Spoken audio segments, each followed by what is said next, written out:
the second one, but it ain't giving lemon drop. It's not giving lemon drop. No. Okay. But yeah, we wish a very speedy recovery to Tory Lanez. Yes. Hopefully, praying he makes a full recovery and he can still drop some music. So, yeah. So, my first social media shenanigan. Oh, my Lord. Okay. Y'all, the Diddy trial. Ooh. The Diddy trial started yesterday. Okay. Let's just gonna run down a few things. I'm gonna read off my card because it's a lot to take in, y'all. Okay, so y'all know he is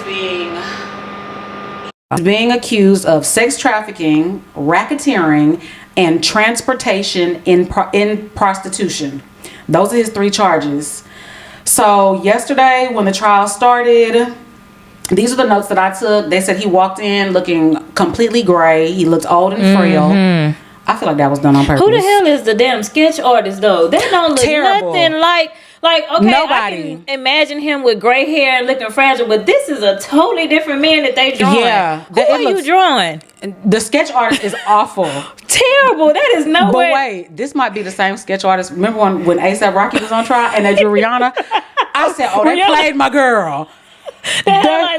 That with the forehead that was really protruding out from the side, I said, "Oh, they trying to be." Artist is giving like when you sit down and you see those people that be drawing like on the at the little carnival. Yeah, and they draw you ugly and weird. That's on purpose. This is what they like.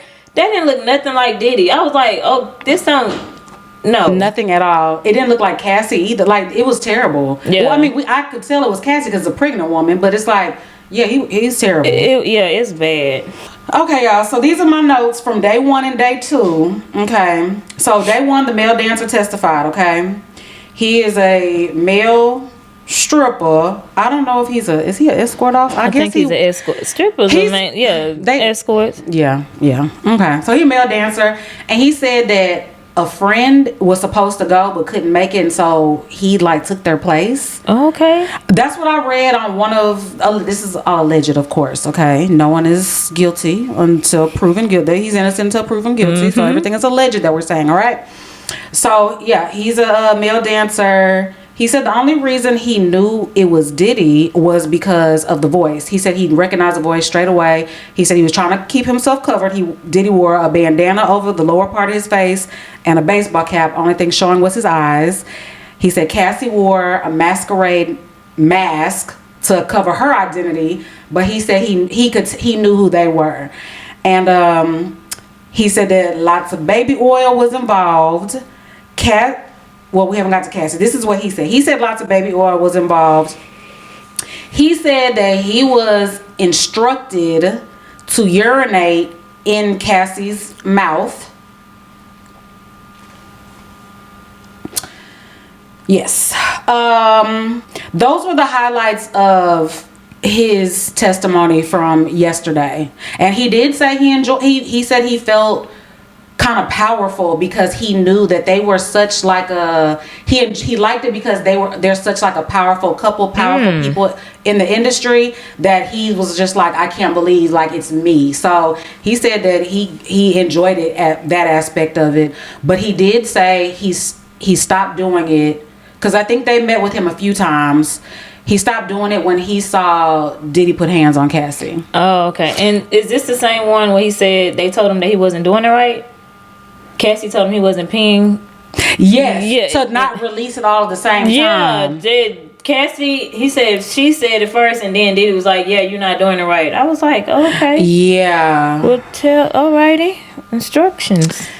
But that's what Cassie said today. So Cassie got to stand today, and she said Diddy instructed everything. They were the stars of the show, and he was the director. Sat back. Yeah. She said that it first happened when she was 22 years old. She said she was kind of confused, nervous, didn't even know what to expect. And after that, she said she never enjoyed it. She said that the only reason she did it was to please him, so he wouldn't have to do it with anybody else. She was scared at his reaction. She would have told him no.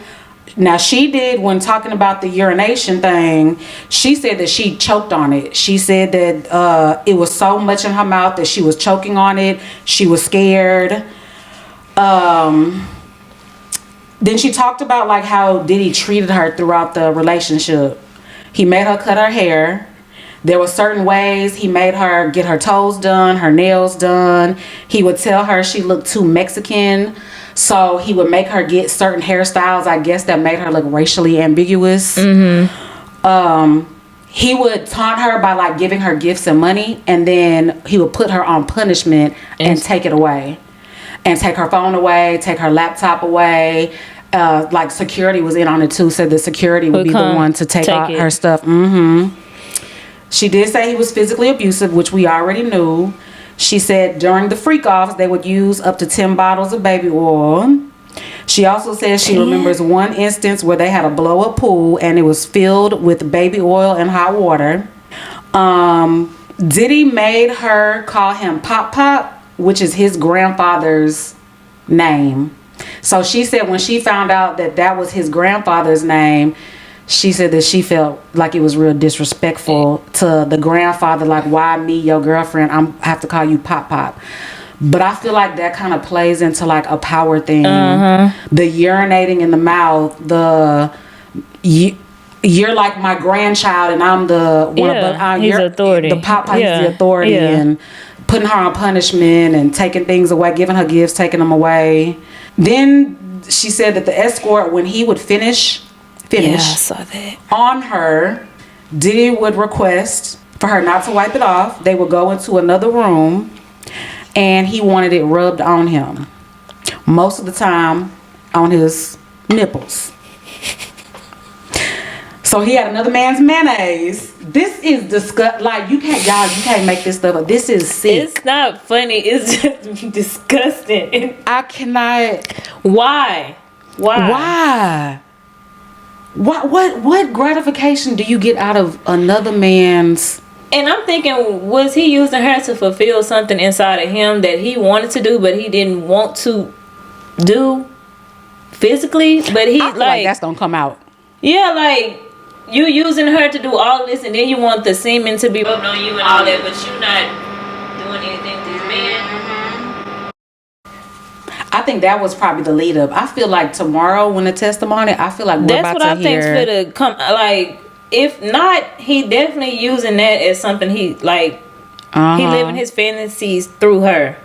Like, and my thing when I'm reading all this, because y'all, there's no cameras in the court. This is all the pages, the journalists, everybody reporting back and stuff. So I just want to know, like, did they have everything that she talked about? It was like he would request her to have these freak offs even when he wasn't there, and she would have to call him on FaceTime and set the phone up, and he would watch. Yeah. So it was, she never talked about, well, she talked about like their intimacy really briefly. Like she talked about the very first time that they were intimate.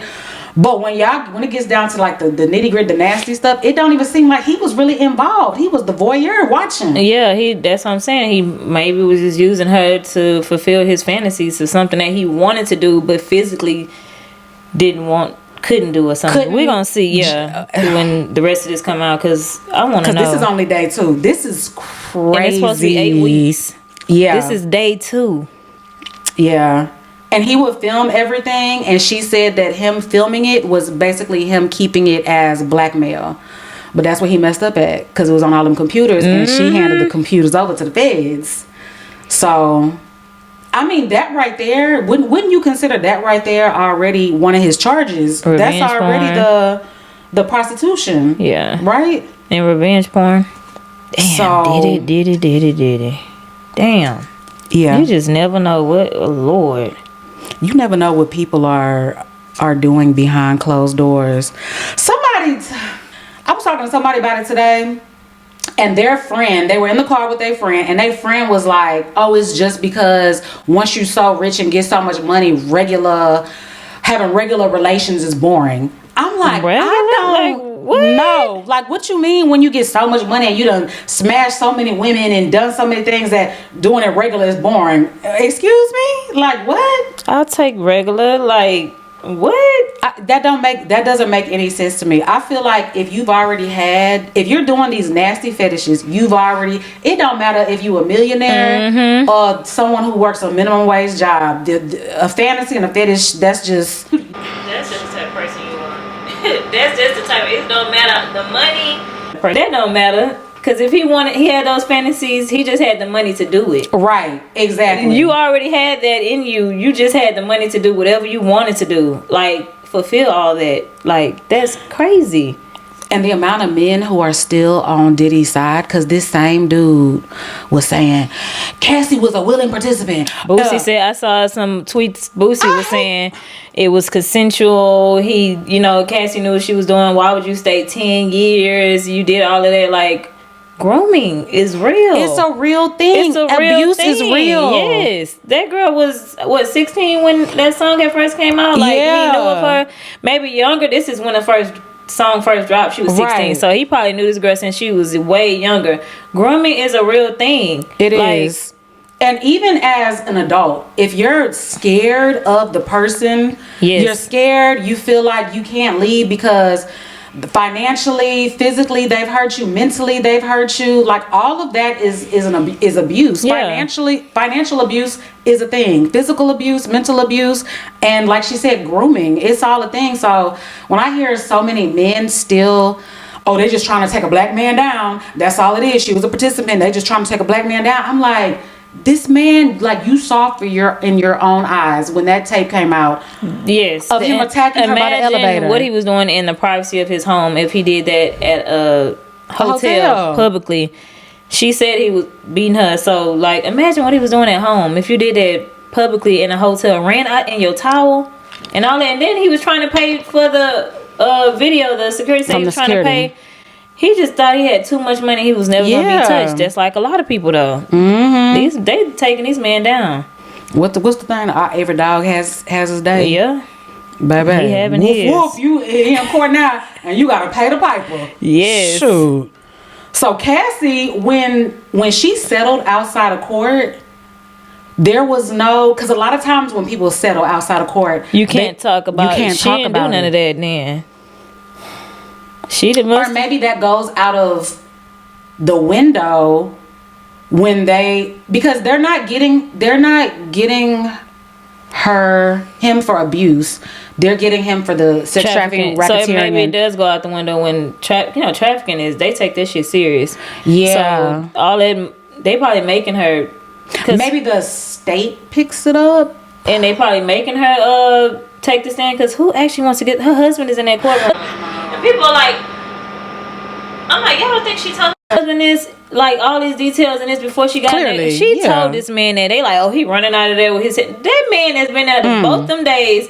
He's been by her side. You don't think she told this man all of this before she got in that courtroom and told all this embarrassing shit? Like, yeah, she told him already. He already know he's not leaving that woman. He's running out of there because all these damn reporters in his face. But I don't think he's running out of there embarrassed or nothing like that. She told that man. They've been together for years. He already knew all of this. Yeah, he definitely knew all of this. That man, that's her backbone. That's her support system. Like, and he was a trainer. He was training her. Mm-hmm. He knew them. Like, yeah, he knew all of that. She told him.